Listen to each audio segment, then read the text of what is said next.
پاک صلی اللہ علیہ وسلم کے صحابہ نے حملہ کیا. حاتم طائی جس قبیلے میں رہتا تھا اس قبیلے پر. حاتم طائی کا جو بیٹا تھا عدی بن حاتم وہ قبیلہ چھوڑ کے بھاگ گیا. کہنے لگا میں مسلمانوں کا مقابلہ نہیں کر سکتا لہٰذا بھاگ رہا ہوں. حاتم کی جو بیٹی تھی وہ کہنے لگی میں سردار کی بیٹی ہوں اور بڑے گھرانوں کے لوگ بھاگا نہیں کرتے, مقابلہ کرتے. میں قوم کے ساتھ جیوں گی, قوم کے ساتھ مروں گی. صحابہ کرام علیہم رضوان نے جب حملہ کیا تو وہ قبیلہ گرفتار ہوا تو بیٹی بھی گرفتار ہو کے آئی. ابن اسحاق ابن ہشام دونوں میں آپ کو روایت ملے گی. حاتم طائی کی بیٹی کہتی ہے میں نے دل میں خیال کیا کہ میں معاذ اللہ مسلمانوں کے نبی سے ایسے سوال کروں گی, ایسے سوال کروں گی کہ انہیں جواب نہیں آئے گا. نقل کفر نہ باشا, ایسی باتیں کروں. اور کہتی ہے میری تنی ہوئی گردن تھی, اکڑی ہوئی. بادشاہ کی بیٹی تھی اور زمانہ جانتا تھا.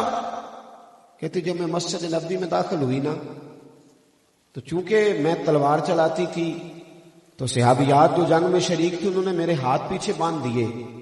کہتی جب مسجد نبوی میں حضور کے سامنے گئی تو میرے اندر ایک بھوچال تھا باتوں کا, یہ کر دوں گی وہ کر دوں گی.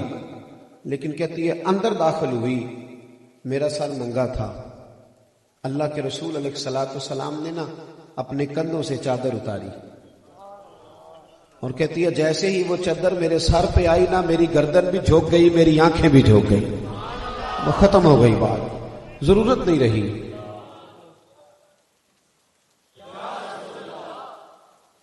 حضرت سیدنا سلمان فارسی رضی اللہ تعالیٰ عنہ حاضر تھے. انہوں نے مشورہ دیا, عرض کی یا رسول اللہ صلی اللہ علیہ وسلم یہ کافر کی بیٹی ہے, مشرک نجس ہوتا ہے. حضور میں اپنی چادر نہ پیش کر دوں, سر ڈھانپنا ہے تو آپ کی تو چادر پہ قرآن مجید کی آیات نازل ہوتی ہیں, مدثر اور مزمل والی چادر اپنی نہ دے دوں, یہ کافر کی بیٹی ہے. تو اقبال اسرار بے خودی میں کہتے ہیں کہ میرے مصطفیٰ کریم نے تاریخی جملے کہے. محبوب فرمانے لگے سلمان چپ کر جا, بیٹی کافر کی بھی ہو تو بیٹی ہوتی ہے, بیٹی تو بیٹی ہوتی ہے, بیٹیاں تو سانجھی ہوتی ہیں, بیٹیاں سانجھی ہوتی ہیں, وہ بیٹیاں ایک جیسی ہوتی ہیں. آج تو لوگوں نے پھیتا پکڑا ہوا ہے نا, بیٹیوں کے قد ناپتے پھرتے ہیں. کہتے ہیں 1 انچ قد بڑا ہوتا تو میں اپنے بیٹے کے لیے لے لیتا, ڈر اللہ تعالیٰ سے. کیا کہہ رہا ہے, آج تو لوگوں نے آج تو تھرمامیٹر لے لیا نا معاذ اللہ ہاتھوں میں کہ اگر تھوڑا سا رنگ اور گورا ہوتا تو میں اپنے بیٹے کے لیے بیاہ لیتا. اور آج تو سگے بھائی کی بیٹیاں گھر میں بیٹھی ہیں لیکن اس کے پاس بیچارے کے لیے دینے کے کچھ نہیں, جہیز نہیں دے سکتا تو بیٹی کی قدر ہی نہیں. میرے محبوب نے فرمایا بیٹی تو بیٹی ہوتی ہے, بیٹی تو بیٹی ہوتی ہے. حاتم طائی کی بیٹی کہتی ہے اب نبی پاک صلی اللہ علیہ وسلم سے کرنے کے لیے میرے پاس بچا کچھ نہیں کہ میں بات کروں. حضور فرمانے لگے تیرے باپ کے اندر اچھی عادتیں تھیں, تو بتا کیا چاہتی ہے, تجھے آزاد کر دوں؟ تو وہ عرض کرنے لگی حضور صرف میں نہیں آزاد ہوگی, میرا سارا قافلہ بھی چھوڑنا پڑے گا. تو محبوب نے فرمایا تو بڑے سخی کے پاس آئی ہے, جا تیرے سارے قبیلے کو آزاد کرتا ہوں. وہ آزاد کر دیا. جب واپس گئی تو اس نے اپنے بھائی کو بلایا. کہنے لگی بھائی میں جس سے مل کے آئی ہوں وہ بادشاہ نہیں ہے, وہ اللہ کا نبی ہے. وہ بادشاہ نہیں, وہ اللہ کے نبی ہے صلی اللہ تعالی علیہ. تو چلا جا. تو عدی بن حاتم کہنے لگا میں وہ نہیں ہوں جو عورتوں کی باتوں پہ لگ جاؤں, پہلے جاؤں گا تحقیق کروں گا, اگر میری سمجھ میں بات آئی تو کلمہ پڑھوں گا. کہا جا کر لو تحقیق. عدی کہتے میں آیا اور جب میں پہنچا نا نبی پاک صلی اللہ علیہ وسلم مسجد میں بیٹھے تھے. او بھائی میرے جیسے پیر کا پروٹوکول ہی کئی سانس نہیں لینے دیتا, مریدوں کے سانس. ابھی میں تھا ایک جگہ تو یوں کر کے 2-3 صاحب کھڑے ہوتے, اور میں نے کہا بیٹھ جاؤ بھائی, اللہ کے رسول علیہ السلام نے فرمایا ہمارا ادب اس طرح نہ کرو جس طرح اجمی بادشاہوں کے لوگ ان کا ادب کرتے ہیں. کیا اس میں مسئلہ ہے؟ اگر محبوب غلاموں کے ساتھ زمین میں بیٹھ سکتے ہیں تو کیا مسئلہ ہے اس میں؟ اس قدر زیادہ تکلفات کا معاملہ, پیچھے ہٹ جاؤ پیچھے ہٹ جاؤ. کیا طوفان آ رہا ہے؟ کہتے پیر صاحب آ رہے ہیں. پیر صاحب کی کوئی کیا مسئلہ ہے؟ پیر صاحب کو, پیر صاحب آئیں گے تو بیٹھ جائیں گے, انہی لوگوں میں سے ان کا تعلق. کچھ نہیں ہونے لگا, کوئی کھانے لگا ہے. حد ہو گئی ہے بھائی, کس طرح کا یہ نظام ہے؟ ہٹو بچوں کی داستانیں. ایک جلسے پہ میں گیا تو میں نے کہا پیر صاحب آ گئے. ایک پیر صاحب ان کی صدارت تھی تو تشریف لے آئے. اب پیروں کی پہچان سنو. وہ بندہ کہتا جی وہ والے پیر صاحب جنہاں دی 1.25 کروڑ دی گڈی ہے وہ آ گئے. دوسرے کا نہیں مجھے پتا.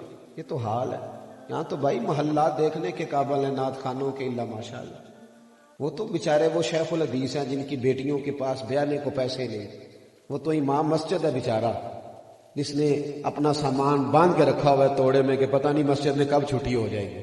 یہ تو وہ لوگ ہیں غریب لوگ. یہاں تو امیروں کا حال ہے بڑا زبردست. اور کیا بات ہے اور کیا ناز نخرے ہیں اور کیا ماحول ہے اور کس طرح کا اٹھنا بیٹھنا ہے. 6 آدمی تو ٹشو لیے کھڑے. نبی پاک صلی اللہ تعالی علیہ وسلم کے پاس عدی آئے تو عدی کہتے ہیں نبی پاک مسجد میں بیٹھے تھے زمین پہ. ایسا کوئی محبوب کہیں ہوگا نہ کہیں ہے.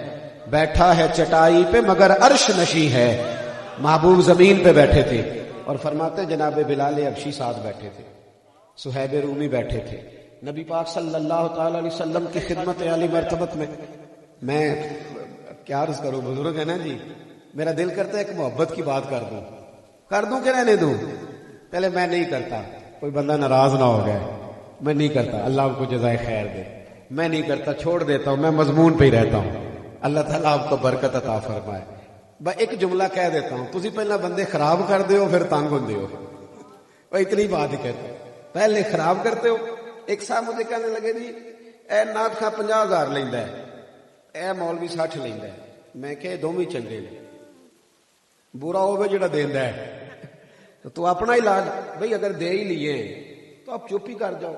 پہلے دیتے ہو پھر معاذ اللہ تعالیٰ اپنے ہی جماعت کا چلو کوئی بندہ ایسا ہے بھی تو درگزر تو کرو نا. ہم نے پردہ پوشی نہیں کرنی, جیسے بھی ہیں تو ہمارے اپنے نا. تو ہمیں چاہیے نا کہ پھر ہم جماعت کا خیال کریں. تو تھوڑی سی توجہ فرمائیں, جو عرض کر رہا ہوں بس اسی پہ رہیں. میرے بھائی کہتے ہیں محبوب علیہ السلام مسجد میں بیٹھے تھے تو صحابہ دائیں بائیں حاضر تھے. اب یہاں میں ایک اور بات بھی کر دوں, یہاں نا لوگ باتوں کا غلط مطلب بھی لیتے ہیں, کہتے ہیں جی ان کو دینا حرام ہے. بھئی ایسی بات نہیں ہے, صحیح بخاری میں حدیث ہے نبی پاک علیہ السلام نے حضرت عمر کو ہدیہ دیا تھا, تحفہ دیا. تو حضرت عمر کہنے لگے یا رسول اللہ صلی اللہ علیہ وسلم مجھے نہیں ضرورت, کسی اور کو دے دے. تو محبوب نے فرمایا عمر مانگنا منع ہے, اور جب تمہیں کوئی شخص دے تو سمجھو اللہ نے تمہیں رزق عطا فرمایا ہے. ہدیہ اور تحفہ یہ سنت ہے. اب ایسا نہیں ہے کہ ایک آدمی آپ کے پاس آ رہا ہے سائی وال سے تلاوت کرنے تو آپ اسے کہیں کہ پیر صاحب اس دن کہہ گیا نہیں دینے چاہیے. تو مطلب اس کا وہ جو ہے اسی میں بات کو رکھیں. میں مطالبہ کرنا اور طے کرنا اس کی بات کر رہا ہوں. اللہ تعالیٰ آپ کو بہترین جزا عطا فرمائے. اب ذرا غور فرمائیے.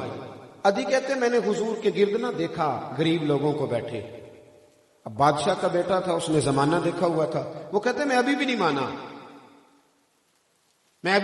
میرے دل میں یہ خیال آیا کہ مسجد تو کچی ہے, ہو سکتا ہے مکان بڑا پکا ہو. مسجد تو کچی ہے, ماحول پتہ نہیں گھر کے اندر کتنی آسائشیں ہوں. محبوب علیہ السلام کسی کو گھر نہیں لے جایا کرتے تھے.